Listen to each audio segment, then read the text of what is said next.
I caught my wife in a steamy affair after she said I was too boring. What I found on her phone left me shaking and ready to burn it all down. Hey Reddit. Throwaway account, obviously. I've been lurking here forever, never thought I'd be one of those guys posting about infidelity, but here we are. A bit of background. I, 34M, have been married to my wife, 32F, let's call her Rachel, for almost 7 years. We've been together for 10. We met in college. She was the sharp, funny, sarcastic girl who always spoke her mind. Honestly, that's what drew me in. She had this fire to her. What I thought was passion back then, I now realize might have just been, well, being kind of a bitch, honestly. Things weren't always bad. We used to laugh a lot. Travel. Do spontaneous road trips, midnight movie marathons, the whole we're best friends vibe. But if I'm being real, things started to shift about a year ago. Nothing dramatic, no huge fights, no obvious screaming matches. Just little things. She started getting colder. Less affectionate. More easily annoyed. Like the sound of me chewing became a personal insult. She'd roll her eyes more, sigh like I was exhausting her for just existing. I chalked it up to stress. Her job had gotten more intense. She started working late a lot, complaining about her idiot boss and needy coworkers. I tried to support her. Picked up more chores, cooked more meals, gave her space when she needed it. She said she appreciated it, but her tone never really matched the words. Still, I didn't really suspect anything. I thought maybe we'd hit a rough patch. I believed we'd work through it. Couples do that, right? God, I was stupid. Part 2. Red flags in hindsight. So now that I'm looking back with clear eyes and less denial, there were signs. So many. Damn. Signs. For starters, she got really protective of her phone. Like, started taking it into the bathroom every time. She used to just leave it on the coffee table or kitchen counter, didn't care. Yeah? That thing was practically surgically attached to her hand. If it buzzed, she'd glance at it like a hawk and sometimes laugh quietly, then immediately go stone-faced when I asked what was funny. Oh, just a meme from Kayla, she'd say. I don't even think Kayla exists, by the way. At least not in the way she said. Then there were the girls' nights. Look, I've got no issue with her hanging out with her friends. But suddenly she was having them every week. Sometimes twice a week. Always last minute. Always dressed to the damn nines, hair done, perfume on point, heels I hadn't seen in years. And if I said anything like, "You look great, where are you guys going?" she'd snap back with, "Why? Do I need your permission now?" I even remember one night I suggested I drive her there and pick her up. She looked at me like I asked to tag along to her gynecologist appointment. "God, you're being weirdly clingy lately," she said. Like I was the one acting out of pocket. I remember brushing it off. Told myself she just needed space. That I shouldn't be that guy. You know, the paranoid, insecure husband. But something in my gut was starting to whisper. And I ignored it like an idiot. What finally kicked me into high alert though was the damn receipts. Literal receipts. Part 3, the receipts. So one night, Rachel comes home from one of her girls' nights, tipsy but not sloppy. She kicks off her heels, heads straight for the shower without saying much. Her purse is on the counter and she forgot to zip it. I wasn't snooping. I swear. I was cleaning up and noticed a crumpled receipt poking out. I went to tuck it back in, that's literally all I meant to do, and then I saw it. Dinner for 2. Steakhouse. Not just any steakhouse, a fancy one we only went to on anniversaries. Like $200 for 2 people kind of place. Wine. Dessert. 2 entrees. No group of girlfriends is ordering 2 filet mignons and splitting a bottle of cab. My heart dropped into my stomach. I checked the date, it was the same night she said she was going to that rooftop bar with the girls. I stared at that slip of paper like it had physically punched me in the chest. So I waited. I waited until she was out of the shower, wrapped in a towel, acting like nothing was off. I played it cool. How was the bar? She paused for half a second, just enough to clock, then said, "Oh, it was fun. Kayla got super drunk, of course." Kayla again. This poor imaginary woman must be getting absolutely wrecked every night of the week. I nodded. We should go to that steakhouse again sometime. Remember the place? She gave me this weird half smile. Yeah, if we can afford it. My blood was boiling, but I didn't say anything. Not yet. I needed more. I needed to be sure before I blew everything up. So yeah, that was the night I decided to do something I never thought I'd do. I went digging. Part 4, Pandora's phone. I didn't sleep that night. I just stared at the ceiling, feeling like there was a hive of bees buzzing in my chest. I didn't want to be that guy, the one who sneaks around. But I also wasn't about to sit around while my wife played me like a damn fool. So the next day, I waited until she was in the shower again. I knew her password. She changed it a few months ago, but I saw her punch it in once when she thought I wasn't paying attention. It was her birth year backwards. Real clever, Rachel. I opened her phone and my hands were literally shaking. I felt sick, but I needed the truth. Messages. That's where I started. She didn't use iMessage. Everything with him was on WhatsApp. His name was Aaron, smiling face with smiling eyes. Yeah. She really gave him the little smiley face, like she was 16 and writing in her diary. I opened the thread, and my world just shattered. There were months of messages. Flirty, dirty, romantic, and everything in between. They called each other babe. They talked about all the things they couldn't wait to do to each other. There were photos, some I can't unsee. There were plans too, vacations, weekends where she told me she had work trips. I scrolled until I thought I'd puke. And then I took screenshots. All of it. I airdropped them to my laptop while she was still humming in the shower, completely oblivious. The kicker? The steakhouse receipt night? She told him afterward, "You looked so sexy tonight. I wish I could fall asleep next to you instead of this snoring caveman." Yeah. That caveman was me. She got out of the shower, kissed me on the cheek like she hadn't just gutted me behind my back for 6 months. I stared at her, and for a second I almost asked right then. But no, I had a better idea. Let her dig her own grave. Part 5, the setup. So now I had the evidence. Cold, undeniable proof. And I was burning up inside. Every second I looked at her after that, I felt like I was living with a stranger. No, not a stranger. A liar. A manipulative, cheating liar who smiled in my face while sleeping with someone else. But I wasn't going to explode. Not yet. I wanted her to show me more. I wanted to hear the lies come out of her mouth while I held the truth in my back pocket. So I started paying attention, asking subtle questions. When's your next girls' night? Are you working late again this week? She'd answer without hesitation, no guilt, like she had the whole script memorized. Then I did something a little sneaky. I synced her phone to our shared iCloud account.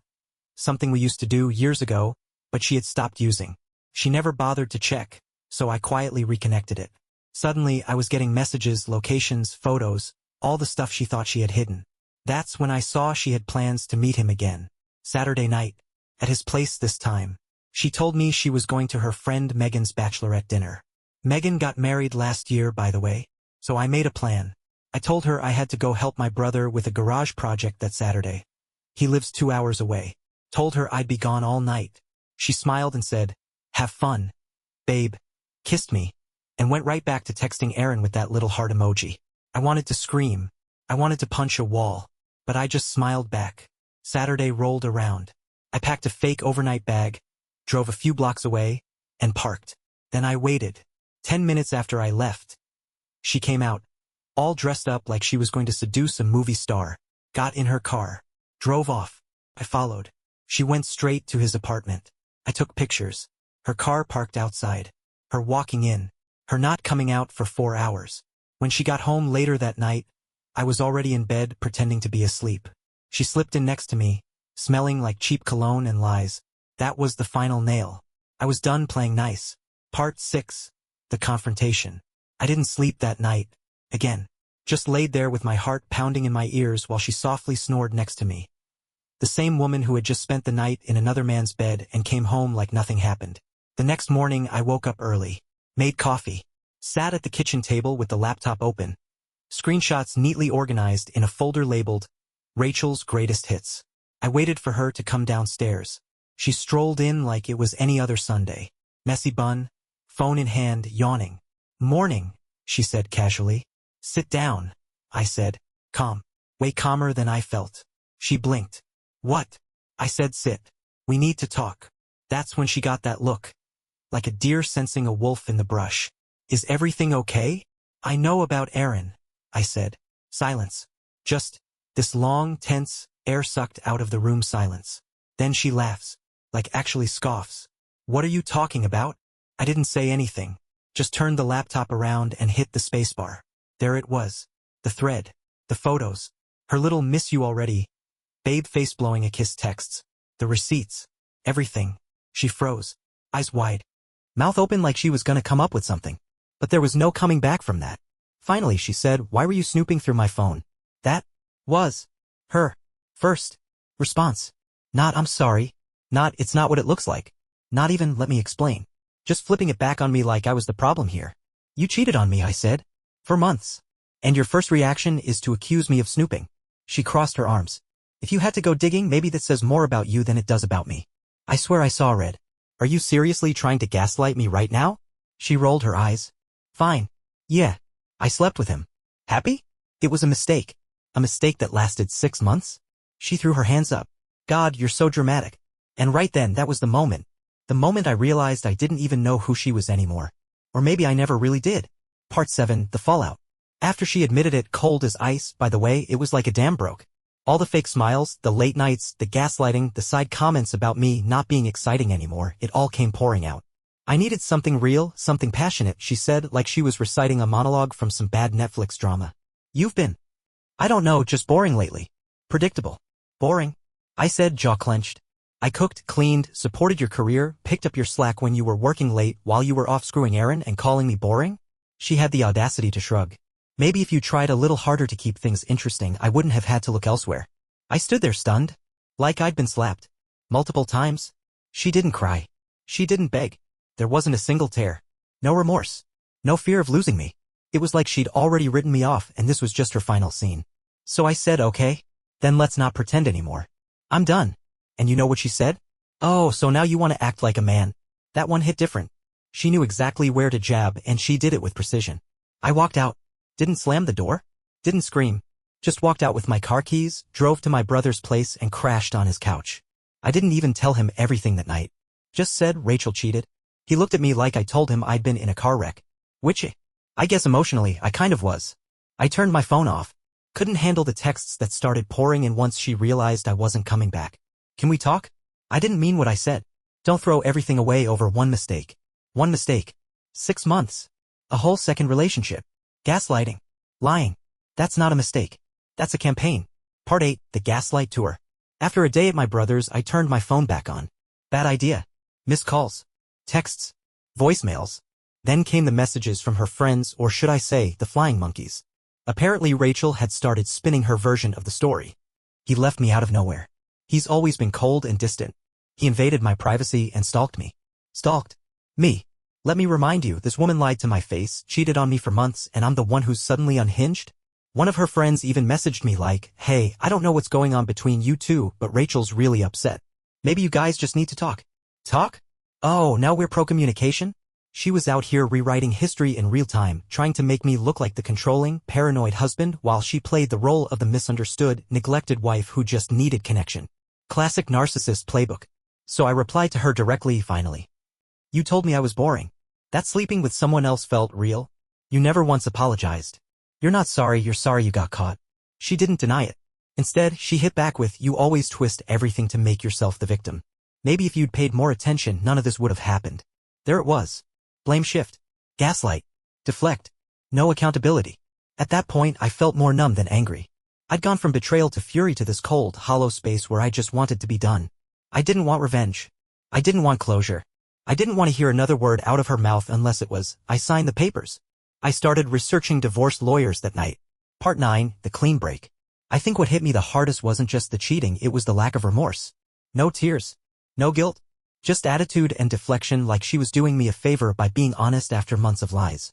So yeah, I was done. I got back home on Monday while she was at work. I wasn't planning on playing house for one more second. I packed a bag with the essentials, clothes, laptop, a few important documents, my childhood photo album, the stuff I knew she wouldn't even notice was missing. Then I printed out some of the screenshots, not for her, for me. A little reminder in case I ever got weak and started questioning if I was overreacting. I also left her a note. Short and sweet. You made your choice. I'm making mine. Don't contact me unless it's through a lawyer. I dropped the key to the house on the table, took one last look at the life I thought we were building together, and walked out. It was freeing. And brutal. At the same time, I stayed with my brother for a couple weeks while I got everything rolling. Found a lawyer. Started divorce proceedings. Froze the joint credit cards. Because guess who had racked up $3,400 on work dinners? Moved my direct deposit into a separate account. I wasn't going to let her drag me through the mud and financially bleed me dry. Not a chance. She texted me the day the papers were served. Wow, so this is really it. I didn't respond. Because yeah, this is it. She burned the bridge, salted the earth, and then acted surprised when I didn't come back to rebuild it with my bare hands. Part 10. Emotional wreckage. So here's the thing they don't tell you about betrayal. Even when you know leaving is the right move, it still wrecks you. The day after the papers were served, I broke down. Like full-on ugly cried on my brother's back porch with a beer in one hand and my dog's leash in the other. Yes, I took the dog. She didn't even ask about him. Cold. I was crying not because I missed her exactly, but because I missed who I thought she was. I missed the woman who used to fall asleep on my chest during storms because she said my heartbeat calmed her down. I missed the dumb inside jokes, the road trips, the nights we stayed up late watching movies we'd already seen 100 times. I missed the version of us that never really existed. And then came the anger. The real kind. Not the dramatic, yelling in the car kind. The quiet kind that lives in your chest like a stone. Heavy. Constant. I kept going over everything in my head. The nights I cooked dinner while she was working late. The arguments where she made me feel crazy for asking questions. The birthdays she forgot because she was probably with him. It wasn't just that she cheated. It was that she made me question my reality. And the craziest part? I started questioning myself. Was I really that boring? Was I not enough? Did I miss some huge thing that made all this inevitable? Took everything in me to remind myself. No, I didn't fail. She did. She chose to lie. She chose to cheat. She chose to gaslight and disrespect me over and over. It wasn't me. But damn, it still hurt like hell. Part 11, Friends, Fallout, and Fake Support. So yeah, divorcing someone doesn't just split up a household. It splits your entire social ecosystem. And let me tell you, watching people pick sides, that's a whole new kind of heartbreak. Some friends reached out privately, like, "Hey man, I'm so sorry. I had no idea." Others, total silence. Ghosted. Like I just evaporated from their group chats and memories. Poof. Gone. And then there were the mutuals. The fence sitters. The ones who sent me messages like, "I hope you guys can work it out." As if she hadn't been doing a two-man tango behind my back for half a year. One guy, let's call him Brandon, actually had the balls to say, "I mean, are you sure you weren't just in different places emotionally?" Brandon. She was in a different bed. My dude. It was surreal. Like I'd stumbled into some alternate universe where the obvious betrayal somehow got twisted into a both sides situation. I even heard from a coworker of hers, someone I barely know, who DM'd me on Instagram just to say, "I always thought she was sketchy. Sorry you had to go through that. Thanks, Rebecca. That really helps now." It wasn't all bad, though. My close circle? Solid. My brother? Absolute rock. One of my oldest friends drove 2 hours just to hang out and not talk about it unless I wanted to. That's the kind of energy I needed. But I definitely learned who my real people were. And who was only there for the good times and couple selfies. And Rachel? She was busy doing her usual PR cleanup. Posting filtered selfies with captions like, "Growth isn't always pretty seedling," and "Healing is messy, but necessary." Sis, you're not healing. You're hiding. Part 12, Closure is a lie. For a while, I told myself I needed closure, like there was some magic conversation out there that would make all the pain make sense. Tie the betrayal up in a nice little bow and let me walk away feeling finished. Spoiler, that conversation doesn't exist. Still, I tried. I let her talk one last time. She asked to meet up, just to talk. No drama. I agreed. Stupid, maybe, but I was curious what she'd say without a screen between us. We met at this neutral little coffee shop. She came in looking polished, like she'd prepared for a TED Talk, not a heart-to-heart. First thing she said? "I've been doing a lot of thinking." Oh, good. Thoughtfulness after the cheating. Neat. She talked for 20 straight minutes. About how unhappy she was, how she didn't feel seen, how she felt like she was disappearing in the marriage. I listened. Really listened. And when she was done, I asked, "So why didn't you leave me before you started something with him?" She blinked. "I didn't want to hurt you." That might have been the most insulting thing she said the entire relationship. "You didn't want to hurt me," I repeated. "So instead of being honest, you lied, cheated, and tried to manipulate me into thinking it was my fault?" She looked away. I didn't handle things well. Understatement of the year. We sat in silence for a minute. Then she asked the question I knew was coming. "Do you think you'll ever forgive me?" I said maybe, but it won't be for you. It'll be for me. So I can stop carrying this around. That was the last time we saw each other. No grand closure. No healing hug. Just two people who broke something that can't be fixed, sipping coffee like strangers. Part 13, Rebuilding from Rubble. After that final conversation, something shifted. It wasn't instant healing, never is, but it was real. I stopped checking my phone constantly. Stopped replaying the fight in my head. Stopped wondering if I could have fixed it, done something differently, been better. I started sleeping again. Not well, not right away, but enough to feel like a person. Started eating real meals, not just beer and cereal. Got back into the gym. Anger is a hell of a pre-workout, by the way. I also went to therapy. Best decision I ever made. Not because I was broken, but because I needed someone to help me untangle all the knots, the self-doubt, the misplaced guilt, the quiet rage. And let me tell you, saying out loud, she gaslit the hell out of me, and having someone nod and say, yeah, she did, was more validating than I expected. One day, about 2 months post D-Day, I woke up and realized I hadn't thought about her in days. Days that used to seem impossible. I filled my time with real things. Took up hiking again. Started writing. Reconnected with old friends. Laughed for real without that tightness in my chest. I wasn't over it. Not completely. But I was through the worst of it. And that felt like a win. Part 14, The Decision. A few weeks after that final coffee shop meetup, Rachel texted me. One line. Do you ever wonder if we gave up too easily? I stared at it for a long time. Not because I didn't know the answer, I did. But because it was the last test. The final bait. The truth? I did wonder sometimes. I wondered if maybe we were just two people who drifted, if things could have been salvaged with therapy, honesty, effort. But those were the thoughts of the guy who still believed in her, and that guy was gone. We didn't give up. She cashed out. Took what we had and used it to finance a secret life. And when it all came crashing down, she wanted to retroactively call it a rough patch. So I didn't answer. Not right away. I gave it a day. Then I texted back. We didn't give up. You gave up on me a long time ago. I just finally stopped trying to pretend you didn't. Then I blocked her. Deleted the thread. Removed her from every social. Cleared the photos from my phone.